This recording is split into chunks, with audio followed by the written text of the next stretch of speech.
Peço aos vereadores que ocupem seus lugares, vamos dar continuidade aos nossos trabalhos. Vereadora Paula. Do parecer da comissão processante, emitido em 4/11/2019. Na data de 4/11/2019, a relatora da comissão processante apresentou seu relatório pelo prosseguimento da denúncia. A comissão processante acatou, por maioria de votos, vereador Alceu Tomé e vereadora Paula Iores, o relatório. Igualmente, por maioria de votos, a comissão processante emitiu parecer prévio pelo prosseguimento da denúncia. Parecer 482/2019. Ato contínuo, a comissão processante emitiu o ofício número 258, de 2019, informando a presidência da Câmara Municipal o prosseguimento do processo.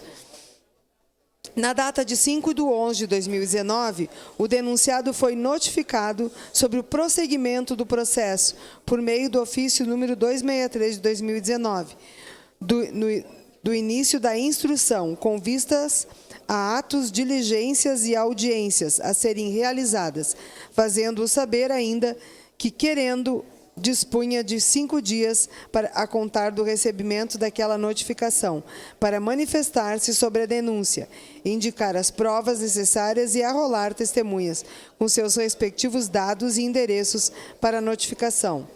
Nesta mesma data, 5/11/2019, o denunciado impetrou o novo mandato de segurança, número 50.10736, de 39.2019.8.210010/RS, requerendo a devolução do prazo de 1 dia para a apresentação de defesa prévia, tendo em vista que a liminar do mandato de segurança, número 500.9515-21.2019.8.21 de 00/10, RS, foi proferida no último dia do prazo para a apresentação de defesa prévia.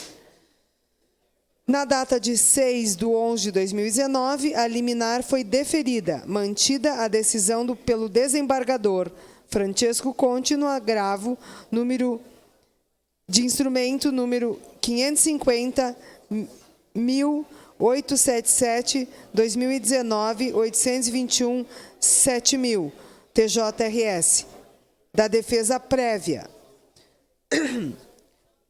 Na data de 11/11/2019, o denunciado apresentou sua defesa prévia, registrada sobre número 415 de 2019, cujas razões serão abordadas mais adiante. Quanto às alegações preliminarmente,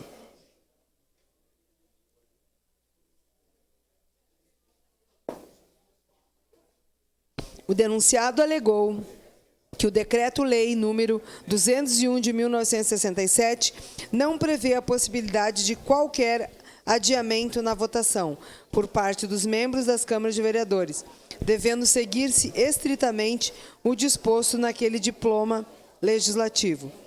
2. Que o disciplinado no artigo 5º do Decreto-Lei, antes mencionado, remete ao entendimento de que os fatos graves devem ser levados ao conhecimento do plenário imediatamente, não podendo a denúncia ser alcançada ao conhecimento dos vereadores 8 dias depois do protocolo, ou em qualquer outro prazo que não o disciplinado nesta lei. Argumenta que não se trata de censurar o uso do pedido de adiamento ou a dilação do prazo previsto no regimento interno da Câmara Municipal, devendo, porém, esse instrumento ser utilizado e aplicado para procedimento dos atos interna corporis, mas que este não pode ser invocado no caso concreto, pois versa sobre a cassação do prefeito, sendo o procedimento regido apenas pela liturgia da legislação federal, por meio do Decreto-Lei número 201 de 67. 4. Na sequência, alude que não é permitida a discricionariedade pelo legislador federal, para que os vereadores, em sede de juízo de admissibilidade, possam sugerir entre aspas, mudanças na peça da denúncia, ou qualquer diligência para que ela viesse de forma mais completa ao conhecimento da Câmara, fato este que alega teria ocorrido com os aditamentos posteriores.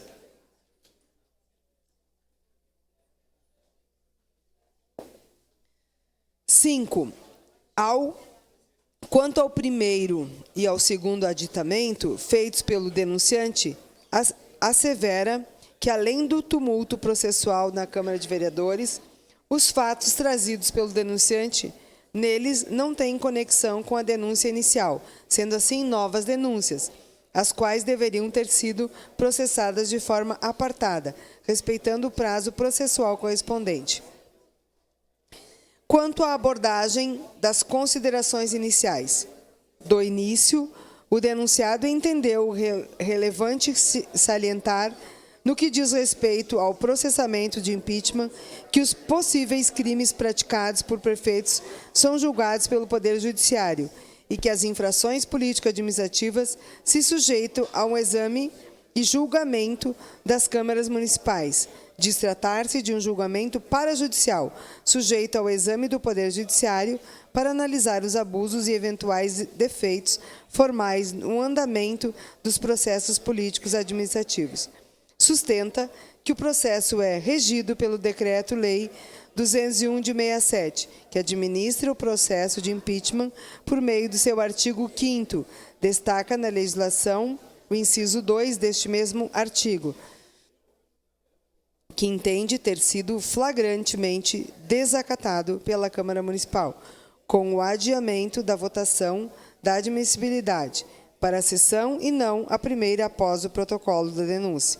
Sustenta que se tem feito equívocos com relação aos crimes de responsabilidade e infrações político-administrativas, visto que, conforme doutrina, a jurisprudência, os crimes de responsabilidade de prefeitos são tipificados no artigo 1º do Decreto-Lei nº 201 de 67.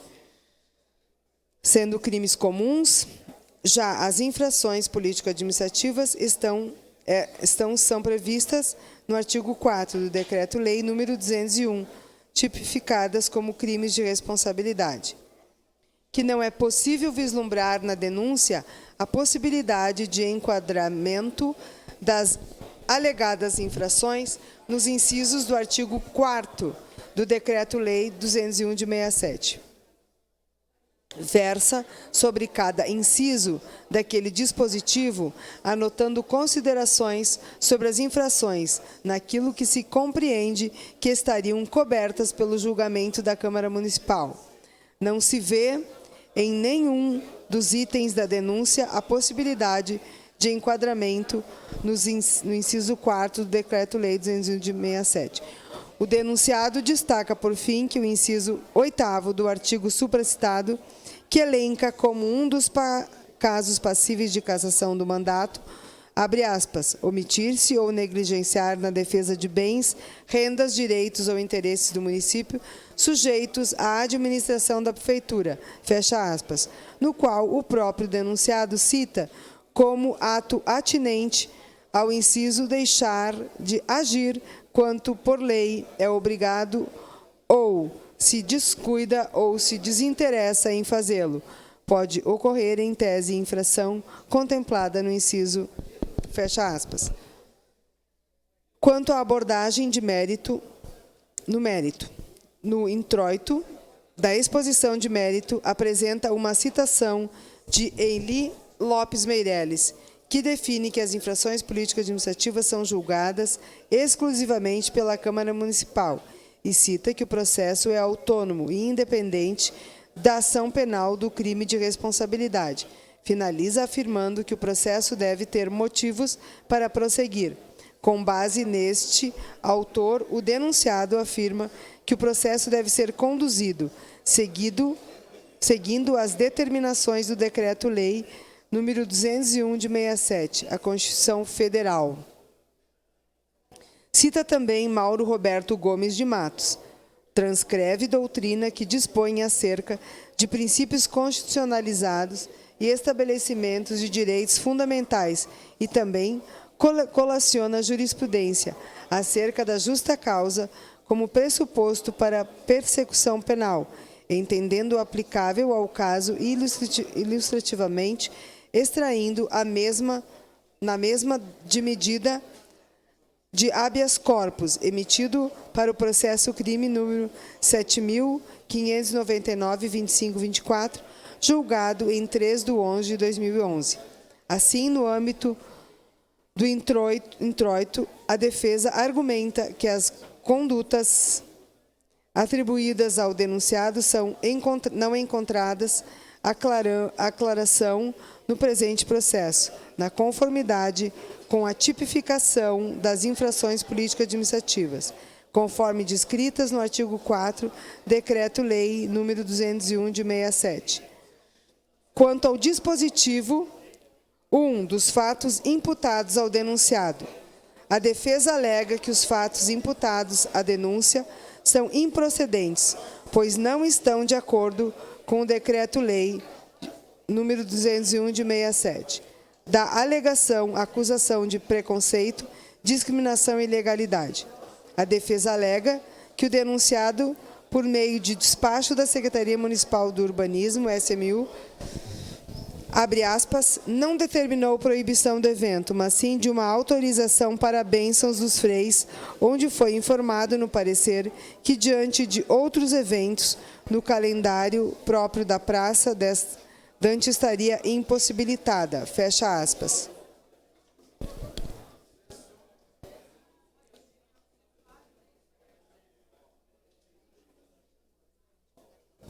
Acho que não sei.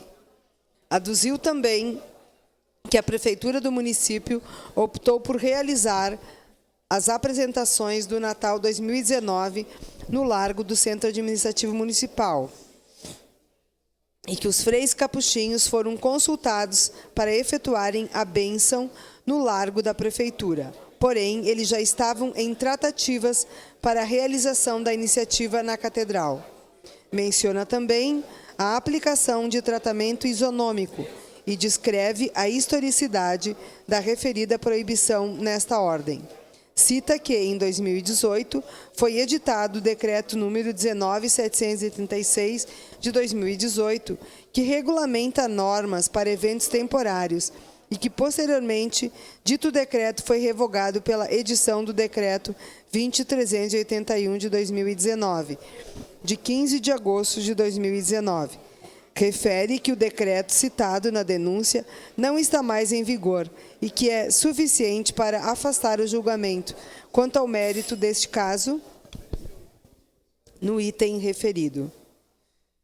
Indica que o decreto em vigor foi resultado do processo administrativo número 2019, de 19.584, e contou com audiência pública.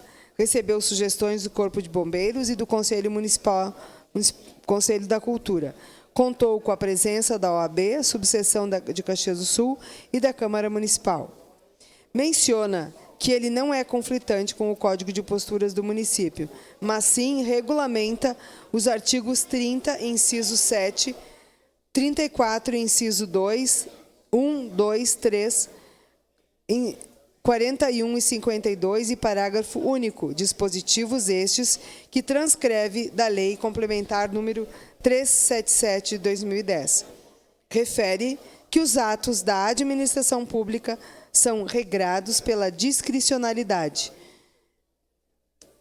dentro dos limites da lei. Desta forma, a ação tomada está orientada ao interesse coletivo e social.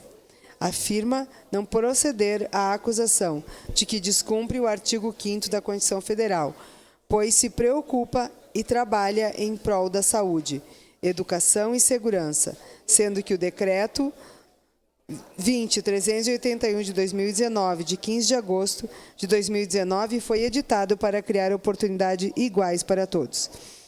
No mais, em relação à acusação de preconceito, discriminação e ilegalidade, anota que a denúncia não deveria prosseguir, pois ausente o devido enquadramento legal.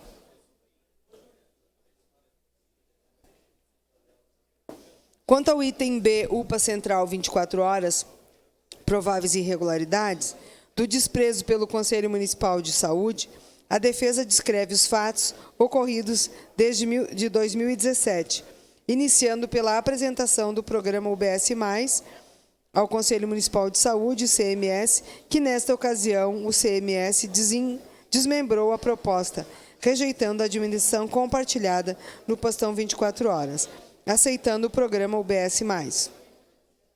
Ressalta as competências do Conselho Municipal de Saúde, citando o artigo 11, inciso 7, da Lei Municipal número 7.854, de 22 de setembro de 2014. Afirma que, desde a citada apresentação, o Conselho Municipal de Saúde não emitiu nenhuma resolução com as decisões acerca do tema, como lhe determina a lei. Diz que houve uma convocação do Conselho Municipal de Saúde no dia 24 de janeiro de 2019, pelo secretário de Saúde, Júlio César Freitas da Rosa, respeitando o artigo 7º e o artigo 28º do Regimento Interno do Conselho Municipal de Saúde, para uma reunião que se realizaria em 6 de fevereiro de 2019, e que houve negativa da presidência do Conselho Municipal em acatar a convocação. Observa que o secretário municipal de Saúde cumpriu o prazo do artigo 28 do Regimento Interno do Conselho Municipal de Saúde e que a presidência do Conselho Municipal de Saúde não teria sido tão diligente, posto que convocou os membros do Conselho no dia 5/2 de 2019 para uma assembleia no dia seguinte. No decorrer dos fatos, informa que foi realizada a reunião extraordinária do CMS, na qual o Poder Executivo apresentou a proposta de reforma do postão 24 horas para reabrir a UPA 24 horas.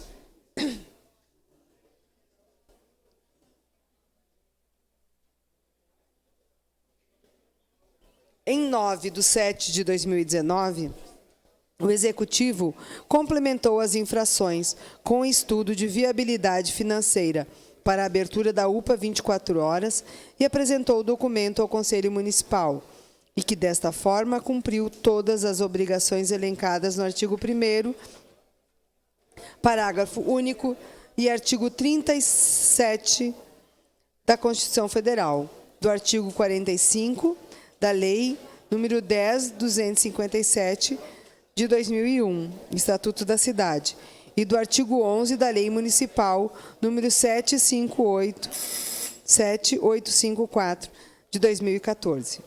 Finalizando, menciona que o município firmou o termo de ajustamento de conduta, TAC, com os Ministérios Públicos Estadual e Federal, para manter informados os órgãos acerca do compromisso da Prefeitura Municipal de entregar à população os serviços de saúde, ressaltando que o aludido TAC vem sendo fiscalizado de forma criteriosa pelos órgãos competentes.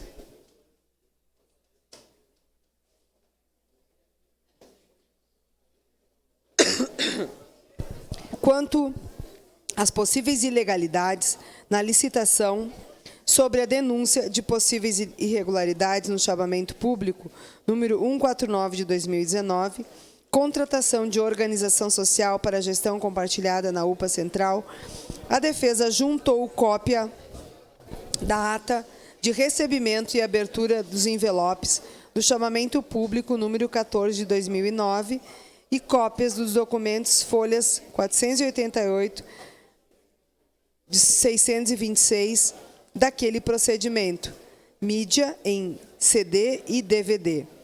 Refere que não existem irregularidades nesse processo, tanto é que o processo de inspeção especial não prosperou junto ao Tribunal de Contas do Estado.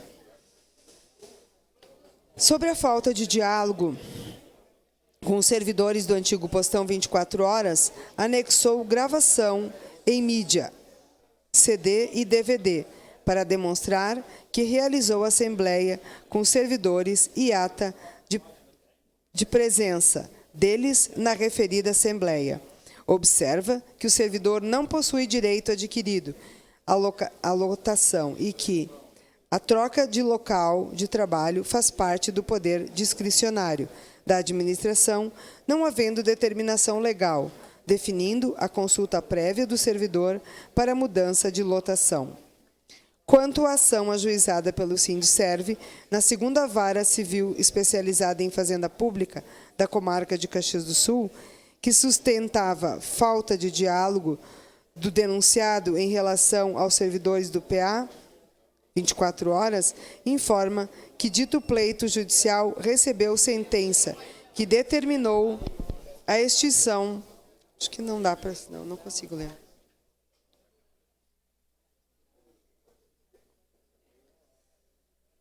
Extinção do feito sem resolução do mérito. Quanto ao ato discriminatório da parada livre, sustenta a defesa do denunciado que a acusação de